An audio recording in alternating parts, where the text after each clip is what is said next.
Good morning, everyone. Welcome to the Standing Committee on Justice and Human Rights as we resume our study on online hate. Hi, everyone. Today I'm going to comment on my June 4th appearance at the House of Commons Standing Committee on Justice and Human Rights. I am still in Ontario visiting my fiance's family, so I don't have access to my usual camera and microphone setup, so my narration will be audio only. And what I'll be narrating is just some thoughts I had about my appearance as I play the original footage. So this day got off to an interesting start.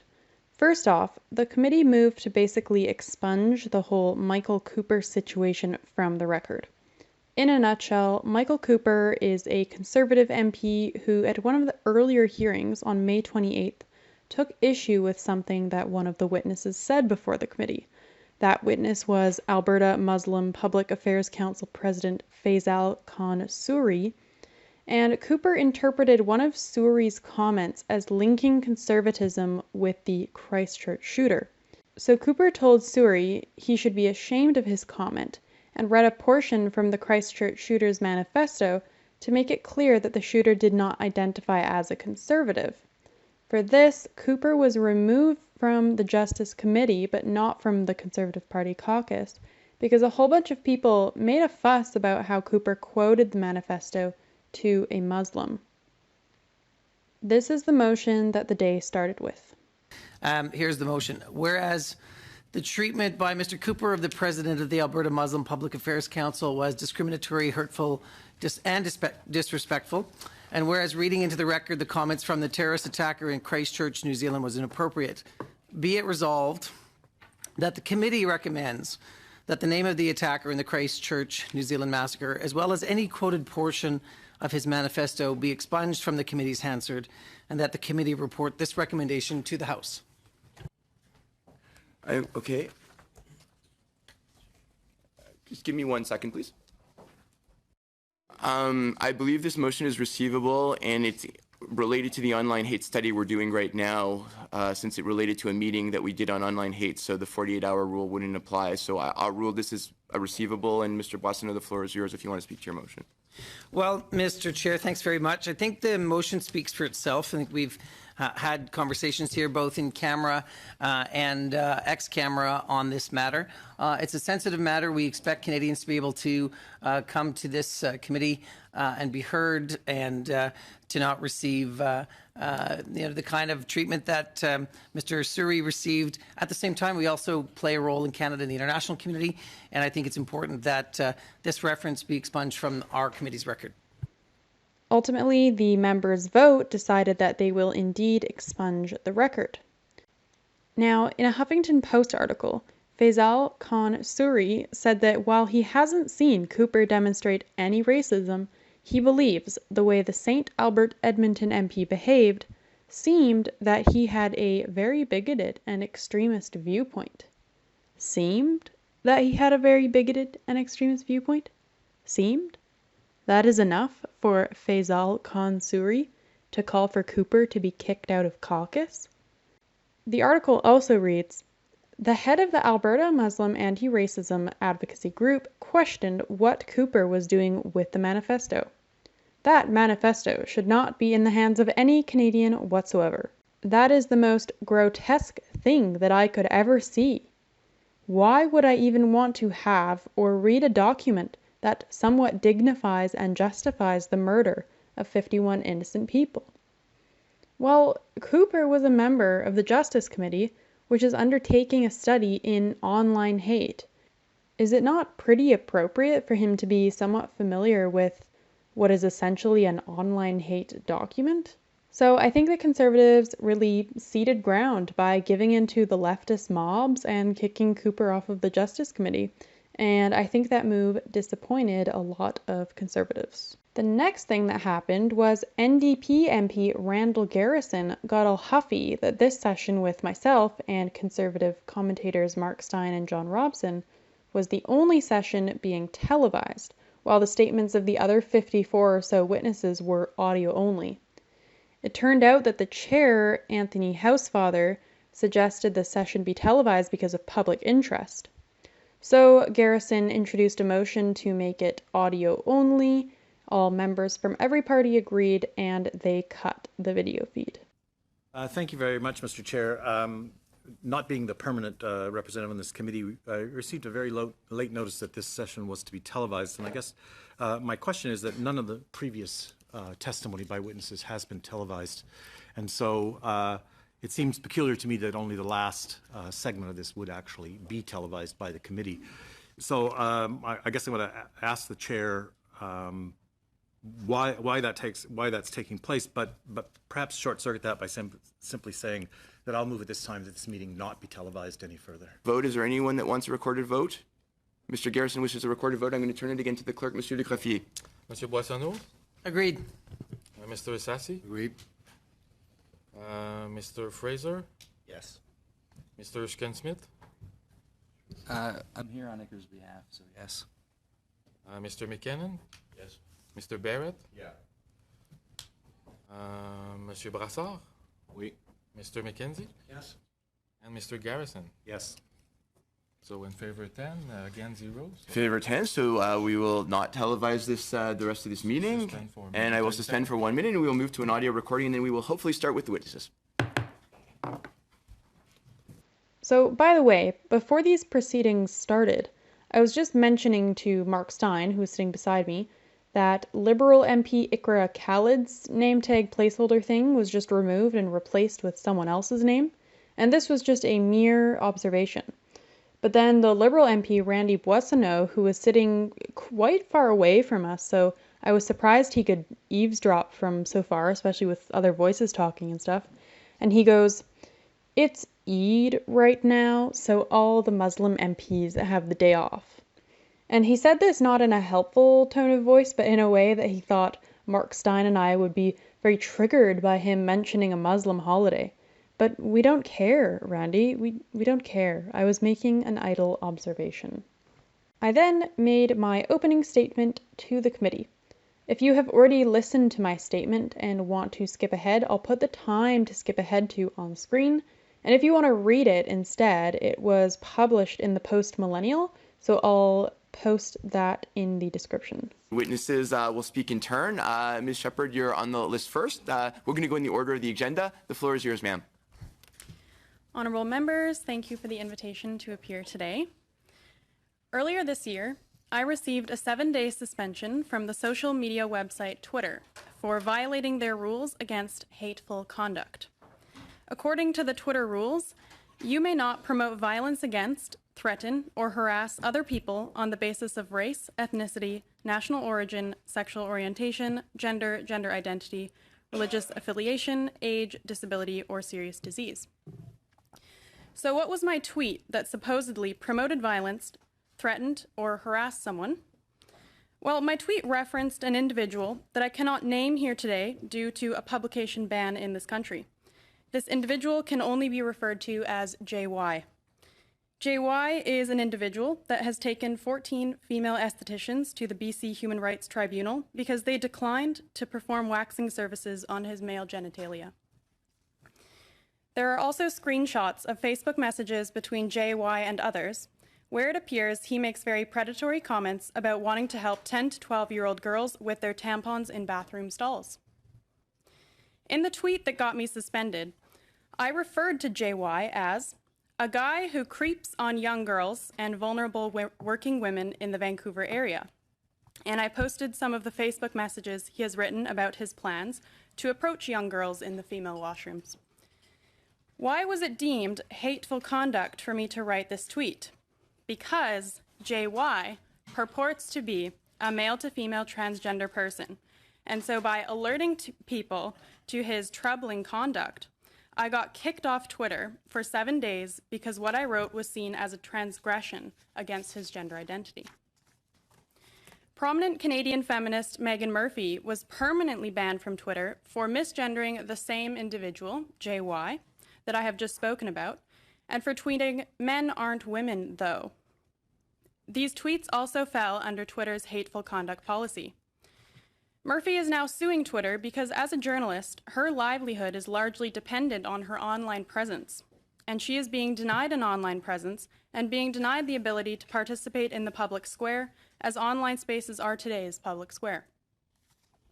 I am concerned about the potential return of legislation such as Section 13 of the Canadian Human Rights Act, because what that legislation does is punish Canadians who, in exercising their right to peaceful free expression, might offend a member of a protected marginalized group. If someone with a marginalized identity experiences commentary they find offensive, they can claim the offense is an attack on their identity rather than being legitimate expression. Human rights tribunals become the tools by which those who speak their mind peacefully and nonviolently are silenced. Many other witnesses before this committee have discussed the need for a definition of hate, and many call for a need to draw the line between free speech and hate speech. As a graduate student at Wilfrid Laurier University in 2017 and 2018, I woke up to how my peers and academic superiors understand hate. When the word got out that I had played an excerpt from TV Ontario's The Agenda with Steve Paikin in the classroom that I was a teaching assistant for, an excerpt that featured psychologist Dr. Jordan Peterson discussing Bill C-16, compelled speech, and gender pronouns, a PhD student at my university said at a rally that I had played hate speech in the classroom and had violated the spirit of the Charter of Rights and Freedoms. Likewise, a professor at George Brown College named Dr. Griffin Epstein asserted in a letter to the Toronto Star that I had played, quote, hate speech in the classroom, end quote. And these are just two examples. Recently, Facebook has taken to banning white nationalists from their platform. If you poke around online, tons of people call me a white nationalist and a white supremacist because I have offered criticisms of the practice of Indigenous land acknowledgements and have cited the statistically backed up fact that white Canadians are becoming a minority in Canada. An instructor at Wilfrid Laurier University, Dr. Christopher Stewart Taylor, used class time in his anthropology class to tell his students that I have neo-Nazi, white supremacist ideologies, which he followed by saying, I shouldn't have said that, forget I said anything. So, I don't have a Facebook account, but if I did, would they ban me? How many people does it take to smear you as a white nationalist or white supremacist before you get banned from certain online spaces? This committee has noted that underlying their study on online hate is a finding by Statistics Canada that reported a 47% increase in police-reported hate crimes between 2016 and 2017. However, this increase is principally from non-violent crimes. As the Statistics Canada website reads, police-reported hate crime in Canada rose sharply in 2017, up 47% over the previous year, and largely the result of an increase in hate-related property crimes, such as graffiti and vandalism. Now, perhaps you caught this story in the news recently. A couple of months ago, at Laurentian University in Sudbury, a student found some candy arranged in the shape of a swastika on a cafeteria table. This swastika-shaped candy arrangement is being investigated as an incident of hatred and intimidation by the university. However, I do not think that one single isolated incident of candy arranged in a swastika is enough evidence to indicate that anyone is trying to incite hatred, target, or intimidate. This is an example of how the bar for what constitutes hate is too low. I have had so many encounters with the hypersensitivity around what constitutes hate that I know bringing back Section 13 of the Canadian Human Rights Act would be a mistake. It would cast too wide of a net, and extremists who are already intent on causing real-world violence will go to the deeper and darker web to communicate, whilst individuals who shouldn't be caught up in online hate legislation will inevitably get caught up in it. Thank you. Thank you very much, Ms. Shepherd. After the opening statements, it was time for the Q&A. First up was Liberal MP Colin Fraser. Ms. Shepherd, I just want to discuss with you a couple of things that you mentioned in your presentation and also some activities that you've undertaken. One thing that I think is missing sometimes when we talk about free speech, it sometimes gets confused with consequence-free speech, meaning that people have to be responsible for what they do say. And I take it, I agree obviously with the point that free speech in Canada is a protected right, that it obviously is extremely important, and that we cherish it, but that it is subject to reasonable limits in our charter. Consequence-free speech is something that has to be borne in mind when responsible individuals are engaging in civil society. I want to talk for a minute about a recent YouTube interview that you did with Mr. Gary Pay, and I'm sorry if I'm pronouncing that incorrectly. I'm not familiar with him. But the topic of population replacement came on, and I know you talked a bit in your presentation about whites becoming a minority. Now, this YouTube channel hosts white supremacists quite often, neo-Nazis like Richard Spencer, former KKK Grand Wizard David Duke has appeared on that program, and you appeared on it recently talking about population replacement. After you finished that statement, Mr. Gary Pay then started talking about white genocide and how that when whites are in the minority, like in South Africa and in Haiti, the white genocide occurs. And you said nothing in rebuttal to that. I mean, don't you think that free speech comes with a responsibility, especially when you're confronted with inflammatory and insightful rhetoric? I don't think I'm here to defend my personal track record. In fact, at a previous hearing, Naseem Mithuani, one of the witnesses, was asked about her personal activities, and it deemed that that wasn't appropriate. So I'm not here to defend my personal activities. Because what we're here to talk about today is online hate. This was a video interview that was online on a YouTube channel known for espousing white supremacist, white nationalist views that you appeared on just last month. So are you not willing to comment on whether or not you believe that that interview constituted online hate in a study on online hatred? It did not constitute online hate. It was not hate speech. Have you spoken to any member of Parliament before today about your appearance here at this committee? No. Okay, I'll give my time to Mr. Erskine-Smith. Thanks very much. Eid Mubarak, everyone. There are thousands of peaceful, loving, and welcoming Muslims in my riding right now. I'm normally in Dentonia Park with them. I'm here with you instead. Now, I don't know what he was trying to get at by asking me if I had talked to another MP about my appearance in front of the committee. That was super weird. To understand what I was referencing in my answer, when I said there was another witness who was asked about her personal activities, I'll play footage from the May 30th session with witness Naseem Mithuani, who was asked about a rally she attended. Well, I can confirm that you were at that rally and in which pro-Hamas chants occurred, where there were such anti-Semitic slogans as "from the river to sea, Palestine will be free." And I'm looking at an image in which there's a sign saying, "Stop the Palestinian Holocaust now. Fascist Israelis will be brought to justice." So yes, you did attend that. Now, how much time do I have? You have a minute 40. Minute 40. Well, Mr. Chair, I have to Stop. intervene. I mean, there's a mischaracterization of someone who attended a public rally. A witness here at the committee right now is having agree with those particular things that were just read, having to subscribe to them. I think that's a gross mischaracterization. And again, this is not what Ms. Mithuani is here to testify about. So this is not meant to be a personal court. And I think that the continuing usage of Mr. Cooper in this way to personally go after witnesses is reprehensible.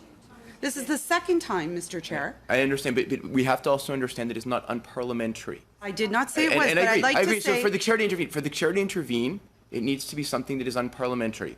I can only suggest, again, as we did last time, that Mr. Cooper move back to the subject matter so that we can move on with the meeting. This is going to happen again, Mr. Chair. We've seen this way too Mr. often. Chair, Frankly, he's just read into the record take- that she agrees with the signs that he I'm read, gonna and ask- that's a yeah. mischaracterization of this particular individual, and that's unacceptable. If Mr. Cooper did not, I was going to let the witness again fully respond at the end of his time. I welcome to that. her to do so. Okay, please. Again, completely unfair to witnesses at this committee to have to personally defend themselves against these types of accusations. That is not why they're here. She's not here to defend herself as an individual against accusations that she ascribes to the things that he's shared. I think I think this is a distraction from the main issues that we have to discuss. I think that asking an individual who attends any rally to comment and be responsible for every other comment and publication or sign at that rally is frankly beyond reason, beyond rational debate and discussion. I think given that we have a 600% increase in online hate, let's focus on that. And I would submit, Mr. Chair, that BDS constitutes online hate. Thank you, Mr. Chair. Thank you very much, Mr. Cooper. Okay. Or attending United We Roll rallies. Guys, You can't ask her personally. Those prescribe to your Point of order. view then? I'm sorry. The time. I have a point of order, the Mr. time- Chair. See how NDP MP Tracy Ramsey defends Mithawani and says this is not meant to be a personal court and it's reprehensible to personally go after witnesses and it's completely unfair for witnesses to have to personally defend themselves. So does no one see some parallels between me going on a YouTube show and this woman attending a rally? Yet there is a huge fuss over this woman being asked about her personal activities, but complete silence from everyone when I'm being asked about my personal activities. Next, let's listen to Liberal MP Nathaniel Erskine-Smith. We, of course, for decades, since 1970, have had a very high threshold with respect to hate speech in the criminal code. So to all three panelists, give me one example over the last 50 years where the criminal code has been improperly applied to hate speech. One single example, 50 years. Erskine-Smith asked when in the last 50 years the criminal code was improperly applied to hate speech in our country, and none of us answered, so a whole bunch of people were like, ha ha ha, they can't even think of one example, haha. But discussing the criminal code was not the premise of the meeting. I don't know about Stein or Robson, but I currently don't have a problem with sections 318 and 319 of the criminal code. And I never said I did. I never said that during my presentation, and I haven't ever said that in general. Our invitations to appear before the committee told us that reintroducing Section 13 of the Canadian Human Rights Act was on the table, so we were there to discuss that, not really to discuss the criminal code. Here's Erskine-Smith again. And the last thing I will say, because it's not just the end of Ramadan this week, but it's also this Thursday, the 75th anniversary of D-Day. And Ms. Shepherd, when you go on YouTube and you embrace the views of population replacement with a white nationalist, just remember who the Nazis are. Thanks very much. Ms. Shepherd, do you want to respond at all to that? When I was asked if I wanted to respond to Erskine-Smith, I said no, because I anticipated this. I saw a whole bunch of leftist Twitter activists tweeting a clip of me on JF Garriepi's show and tagging all of the committee members. So because I anticipated this, I made a note to myself that I was not going to fall into that trap, because it is a trap. It's disappointing though, right? Because I put effort into preparing remarks and writing them and presenting them in a manner that I think was very clear and easy to follow. But of course, the time and effort I put into my presentation was wasted. The Conservatives did not engage with me, they only asked questions of Stein and Robson. And the Liberals did not engage with my arguments, but rather chose to try to smear me and lecture me and talk down to me. So it's disappointing that the Liberal MPs there that day had no intention of engaging with my remarks. In the end, it actually didn't matter what I said in my statement because they had no intention of asking me any genuine questions. They already knew what they wanted to say, and it was to bring up a 2-minute clip of me on JF Garriepi's show that made the rounds on Twitter. And you know, people like Erskine-Smith do not realize that population replacement is not a Nazi viewpoint. It's a current topic being discussed in relation to declining birth rates in Western countries. It's an issue brought up by the United Nations. Oh, but the UN calls it replacement migration. So if you're going to tell me that calling it population replacement is neo-Nazi and white nationalist, but calling it replacement migration is not, then you're a hack. We then had NDP MP Randall Garrison, who filibustered with a 6-minute statement. I'll just skip through it here. Basically, he thinks Mark Stein, John Robson, and I don't live in the real world because we're not high enough on the victim hierarchy, and said that academia is not connected to the real world, which was kind of a funny thing to say.